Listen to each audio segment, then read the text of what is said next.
भारत की सेना ने एक ऐसा अल्टीमेटम दिया जिसके बाद चीन के लिए अपनी इज्जत को बचाना मुश्किल हो गया। वैसे भारत की सेना का अल्टीमेटम सीधे चीन के लिए तो नहीं था, लेकिन इस अल्टीमेटम का धमाका सीधे चीन में हुआ।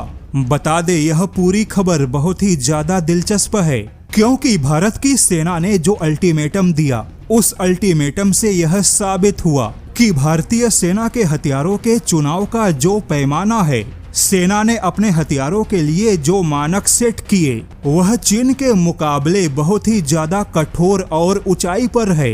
बता दे, इस खबर के एक नहीं बल्कि दो हिस्से हैं। पहला हिस्सा आपको नकारात्मक लगेगा, लेकिन भारत की सेना ने जो अल्टीमेटम दिया उसके बाद खबर का दूसरा हिस्सा आपको बहुत ही अच्छा लगेगा। तो चलिए इस खबर के पहले हिस्से को बताते हैं। खबर कुछ ऐसी है कि भारत की सेना ने देश की स्वदेशी आत्मघाती ड्रोन या लोइटरिंग म्यूनिशंस हथियार बनाने वाली कंपनियों को अल्टीमेटम दिया कि जीपीएस जैम प्रूफ ड्रोन हथियार बनाओ, वरना अपनी कंपनी बंद करके घर जा सकते हो। दरअसल भारत की लगभग 46 ड्रोन बनाने वाली कंपनियों ने भारत की सेना के सामने अपने ड्रोन को पेश किया और भारत की सेना ने कठोर इलेक्ट्रॉनिक वॉरफेयर वातावरण में इन ड्रोन हथियारों का कठोर परीक्षण किया। और इस परीक्षण में काफी ड्रोन ऐसे थे जो कि जीपीएस जैमिंग और इलेक्ट्रॉनिक वॉरफेयर में फेल हो गए।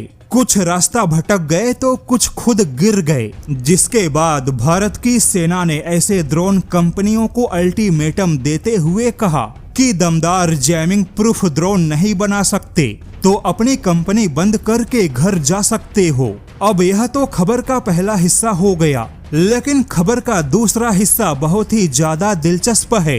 रिपोर्ट के मुताबिक भारत की सेना ने जिन ड्रोन कंपनियों को अल्टीमेटम दिया, जिस प्रकार के ड्रोन और लोइटरिंग म्यूनिशंस को भारत की सेना ने रिजेक्ट किया, असल में चीन इसी समान मानक और क्षमता वाले हथियारों को न केवल निर्यात की मंजूरी दी है बल्कि अपनी सेना में भी शामिल किया है।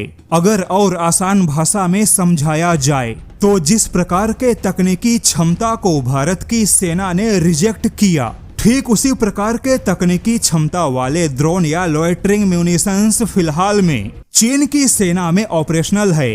अब देखा जाए तो किसी भी डिफेंस कंपनी को तकनीक के मामले में भारत की सेना को प्रभावित करना आसान नहीं, और भारतीय सेना ने अपने हथियारों के चुनाव के मानक को इतना ऊंचा सेट किया है, तभी भारत के हथियारों ने युद्ध में अपना दमखम दिखाया, जबकि चीन या तुर्की के हथियारों की हवा निकल गई। हालांकि अब यहाँ पर भारत की सेना ने देश की स्वदेशी डिफेंस कंपनियों को जो अल्टीमेटम दिया, उसके बाद स्वदेशी डिफेंस कंपनियों पर बेस्ट से बेस्ट हथियार बनाने का दबाव होगा। देश की प्राइवेट डिफेंस कंपनियों में प्रतिस्पर्धा और कड़ी होगी, जिसका नतीजा होगा कि हमारे देश की सेना को केवल हथियार नहीं बल्कि बेस्ट से बेस्ट हथियार मिलेंगे। और भारत की सेना ने स्वदेशी डिफेंस कंपनियों को अल्टीमेटम देकर तुर्की और चीन जैसे देशों को यह संदेश भेजा कि जिस तकनीकी क्षमता वाले ड्रोन का तुर्की और चीन बड़े पैमाने पर व्यापार कर रहे हैं, वैसे ड्रोन क्षमताओं का भारत की सेना में कोई जगह नहीं है।